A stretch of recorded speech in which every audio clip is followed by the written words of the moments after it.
शिव महापुराण की कथा कहती है,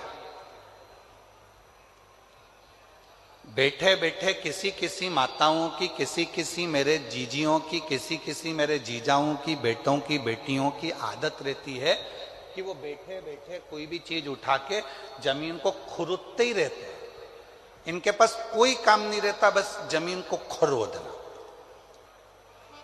फ्री बैठे रहेंगे तो अपने नखून के पास में जो खाल निकलती रहेगी उसी को खरोदते रहेंगे।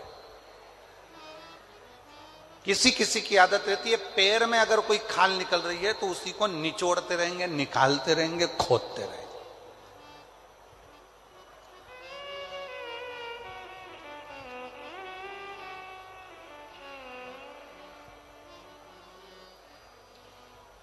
और शिव महापुराण की कथा कहती है यह अच्छी बात नहीं है।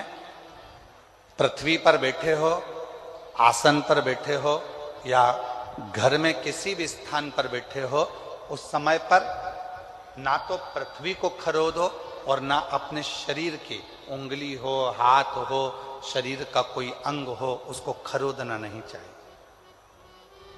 इससे दो चीजें आती हैं, एक कर्जा भी बढ़ता है, दूसरी दरिद्रता बढ़ती है।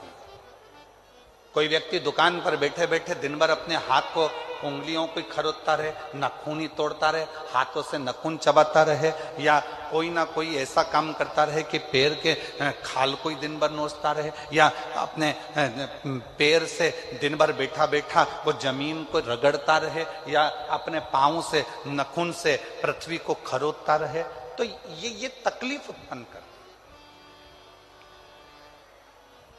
ये हमको दुख देता है। ये दरिद्रता भी देगा और हमको कर्जे में भी लाकर छोड़ देगा, दोनों चीज देगा। अब कनक दानव पृथ्वी को खोद देता है, जहां जाता है वहां दिन भर खरोता खरोता खरोता खरोता पृथ्वी को जाता रहता है। जहां कहीं वृक्ष मिल जाते हैं उनको काटने के लिए, उनको तोड़ने के लिए तत्पर हो जाता है। क्यों तोड़ना?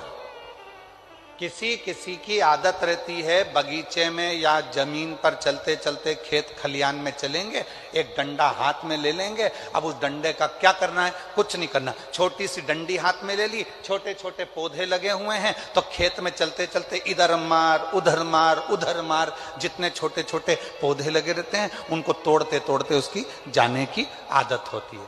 पर शिव महापुराण की कथा कर रही है, उस पौधे ने तेरे को कुछ बिगाड़ा, उस पौधे ने तुझसे कुछ कहा? वो तो एकांत में है, एक और है, साइड में है, तेरे रास्ते में भी नहीं आ रहा। मान लो तेरे रास्ते में आता तो तू उसको तोड़ते हुए जाता, चल जाता, पर किसी पौधे में डंडा मारा, किसी पौधे में हाथ मारा, किसी की पत्तियां नोची, किसी के पौधे को तुमने तोड़ तोड़ा के नचित कर दिया। ये शिव महापुराण वर्णन नहीं करती। भगवान शंकर प्रकृति के देवता हैं। शिव जी को प्रकृति का देव माना गया।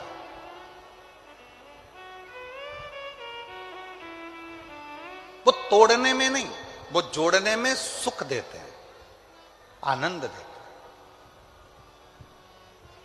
कनक दानव पत्तों को तोड़ रहा है, वृक्षों को तोड़ रहा है, वायु को दूषित कर रहा है। जिस जलाशय के पास बैठता है कनक दानव, बड़े बड़े पत्थर उठाकर जलाशय में पटकता है। कई लोगों की आदत रहती है, नदी के तट पर यहाँ का कंकर उठा के वहां पटकेंगे, वहां का कंकर उठाकर पानी में पटकेंगे, उसके छींटा लेंगे, उसको डुबक डुबक करेंगे, कहीं पत्थर फेंक रहे हैं, कहीं लकड़ी फेंक रहे हैं जलाशय में। शिव महापुराण की कथा तो यहां तक कहती है कि यदि आपके घर में, आपके मंदिर में, आपके देवालय में, आपके शिवालय में यदि शंकर भगवान पर बेलपत्र चढ़ रही है, पुष्प चढ़ रहा है, मंदिरों में बहुत सारा पुष्प एकत्रित हो रहा है, तो उसको ले जाकर विसर्जन करें।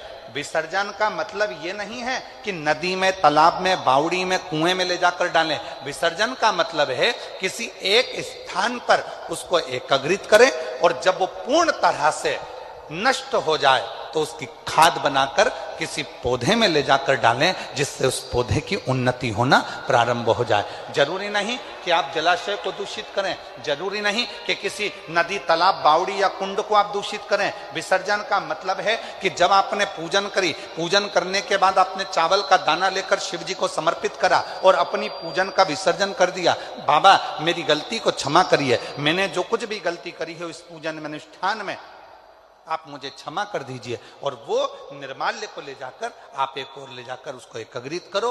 जब वो खाद बन जाए पेड़ पौधों में डालो। नदी में डाल दिया, आगे जाकर वो सड़ता रहा, धीरे धीरे धीरे धीरे वो बेकार होता रहा। ये हमारे यहाँ श्रेष्ठता है।